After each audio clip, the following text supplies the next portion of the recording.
నమస్కారం, నేను మీ కళాకార్పిని. ఇప్పుడు నేను చేయబోతున్న వీడియోని దయచేసి డౌన్లోడ్ చేసుకోండి. ఎందుకంటే రానున్న 4 సంవత్సరాలు కూడా నేను చేస్తున్న ఈ వీడియో మీకు పదే పదే గుర్తుకొస్తుంది. మరి కళాకార్పి ఎందుకు డౌన్లోడ్ చేసుకోమన్నాడు అనేది మీకు ఖచ్చితంగా గుర్తుకొస్తుంది. అది ఏంటి అనేది మీకు కొద్ది నిమిషాల్లోనే అర్థమైపోతుంది. రీసెంట్గా జగన్మోహన్ రెడ్డి ఒక అత్యవసర సమావేశం పెట్టాడు. అది అందరికీ తెలిసిందే, నిన్నే పెట్టాడు. కాకపోతే దాని గురించి చెప్పే ముందు నేను ఒక డైలాగ్ చెప్పాలి మీకు. అత్తారింటికి దారేది సినిమాలో క్లైమాక్స్లో ఒక కీలక సన్నివేశం ఉంటుంది ఎంఎస్ రాణా గారితో రైల్వే స్టేషన్ ప్లాట్ఫామ్ మీద. ఆ సినిమాలో ఉండేటువంటి క్లైమాక్స్ సీన్ ఒకటి చెప్తాను వినండి. బాలు గారు, నాకు ఈ స్టేషన్ ఒక 15 నిమిషాలు కావాలి, ఇమ్మీడియట్లీ కాలేజ్ చేయించండి అనగానే బాలు గారు అంటారు, సార్ ఎప్పటికెప్పుడే జనాలందరినీ బయటికి పోవచ్చాలంటే ఎలా అంటాడు.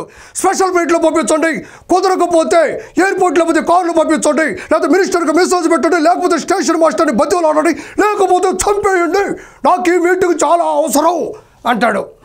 ఎందుకు ఈ డైలాగ్ చెప్పాను అంటే, జగన్మోహన్ రెడ్డి కూడా యలహంక ప్యాలెస్లో ఉంటాడు.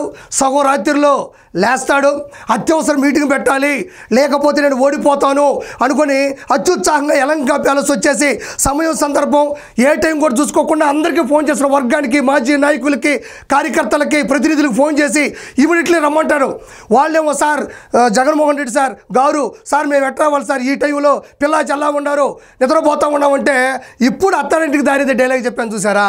ఏది వీలైతే స్పెషల్ ఫ్లైట్లో రండి, లేకపోతే కారులో రండి, లేకపోతే చేతులతో దోక్కుంటూ రండి, లేదంటే చచ్చిపోయి ఆత్మలుగా అయినా రండి, నాకు ఈ మీటింగ్ చాలా అవసరం అంటాడు. ఇంకా వాళ్ళు ఒరే నాయనా సార్ ఈ టైంలో ఫోన్ చేసినాడంటే అది చిన్న చితక సమావేశం కాదు, మనం బాగపోతే మిస్ అయిపోతాం, ఒకవేళ బాగపోతే మనం డిలీట్ చేసేస్తాడు, ఎలిమినేషన్ చేసేస్తాడు అన్న ఏదో అద్భుతమైనటువంటి మాట మాట్లాడబోతున్నాడు పార్టీ ఎదగడం కోసమని పొలో మరి పరిగెత్తుకుంటూ వచ్చేస్తారు. ఐరన్ ఉన్నా లేకపోయినా, తిన్నా తినకపోయినా, కారున్నా లేకపోయినా, ఖర్చులుకున్నా లేకపోయినా పొలో మరి కూర్చునేస్తారు. అందరూ కూర్చొని బ్రహ్మాండంగా ఇదిగో ఇలా అందరూ కూర్చుంటారు. వచ్చి టోటల్ అందరూ కూడా ఇలా వచ్చి కూర్చునేస్తారు. అత్యుత్సాహంతో ఆసక్తిగా మెల్ల ఒక ట్యాగ్ వేసుకొని పెన్ను పేపరు, ప్రపంచంలో ఏ ప్రెస్లో కూడా అంత మేధస్సుతో కూడా కూర్చున్నంత విధంగా కూర్చొని అన్న ఏం చెప్తాడో అని చూస్తూ ఉంటారు. అన్న దాని ముందు ఏం చేస్తారంటే చూడండి, ఈ పక్క ఈవిడుందా, ఈ పక్క ఆయన ఉన్నాడు, ఇద్దరిని పెట్టుకుంటాడు. అంటే తప్పుగా క్షమించండి, ఇద్దరు నిలబడతారు అక్కడ. దాని తర్వాత అదేవిధంగా చూడండి ఇలా సేమ్ బులుగు మైకు, ఇదిగో ఇదే పెన్ను, ఇదే మొహము, ఇదే పెట్టి పక్కన ఒక ఇద్దరు నిలబడతారు.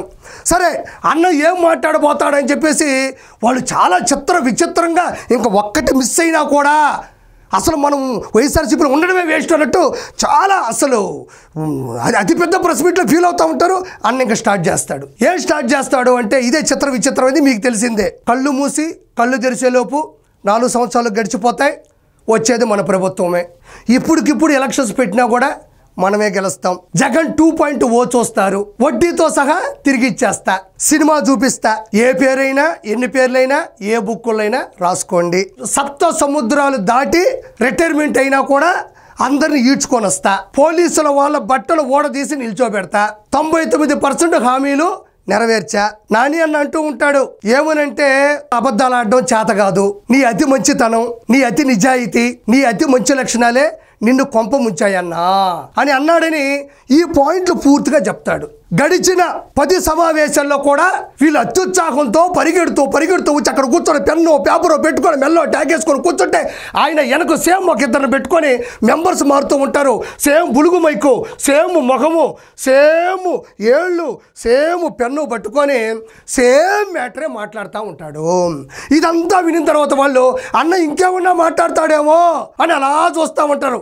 ఇంతటితో ఈ అత్యవసర భేటీ అయిపోయింది, ఇంకా బయలుదేరండి అంటాడు. వాళ్ళకి ఇంకా షాకు, ఇదేంది ఇది, అంత దూరం నుంచి పరిగెత్తుకుంటా వస్తే అంతకుముందు చెప్పిన పాయింట్లే మళ్ళీ చెప్పాడు. ఈ మాత్రం దానికే మేము వచ్చింది, అన్న చెయ్యి కింద చెక్క, భోజనాలు బొక్క.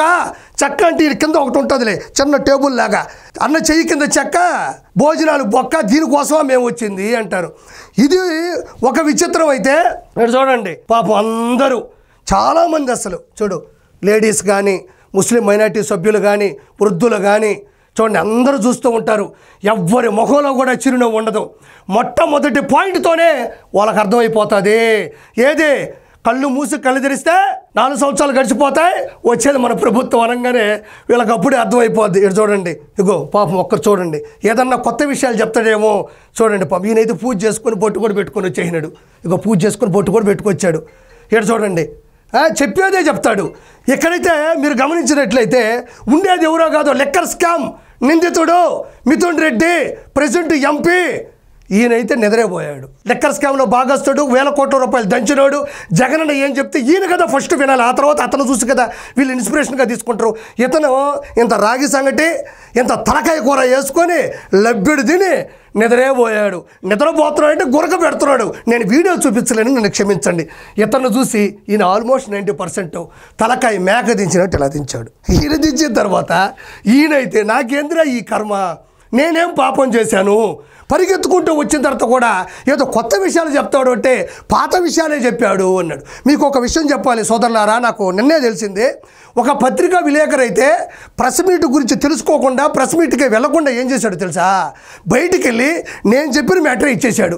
ఒరే నీకు ఎడ తెలుసు, అక్కడికి వెళ్ళలేదు కదా అంటే ఈయనయ్యా అదేనయ్యా ఈయన మాట్లాడేది, అంతమించి కొత్తగా ఏం మాట్లాడ్డా మనిషి అని చెప్పడం జరిగింది.